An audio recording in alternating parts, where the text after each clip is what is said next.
এই বাংলাদেশের সঙ্গে তাদেরকে হত্যা করা হবে, তাদের কোনো বিচার হবে না। এই বাংলাদেশের আমরা বারবার রাজপথে নেমে আসতে বাধ্য হচ্ছি।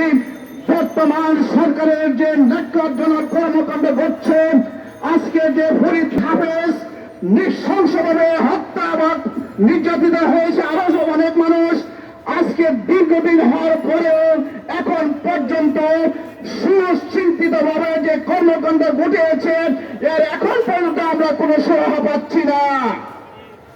মাননীয় প্রধানমন্ত্রী সহ সরকারের পর্যায়ে আমরা জানাতে চাচ্ছি এবং মেসেজ দিতে চাচ্ছি, আপনারা যদি অতি সত্বর এই ন্যাক্কারজনক ঘটনার বিচার না করেন, বাংলার তৌহিদি জনতা রাজপথে নেমে এসে আপনাদেরকে ছুটি দিবে, বদলা নেবে।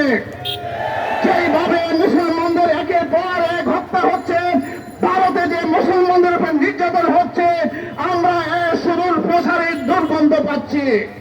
ভারত সরকার কর্তৃক মুসলমানদের এই নিপীড়ন নির্যাতন বাংলাদেশের মাটিতে হতে দেব না, দেব না, দেব না। বাংলার তৌহিদি জনতা চরমনাই হুজুরের নেতৃত্বে যখন ডাক দিবেন, বাংলার রাজপথে প্রত্যেকটা মানুষ নেমে এসে এই সরকারের ন্যাক্কারজনক ঘটনার বিচার না হওয়া পর্যন্ত সবাই সজাগ থাকার জন্য অনুরোধ করছি।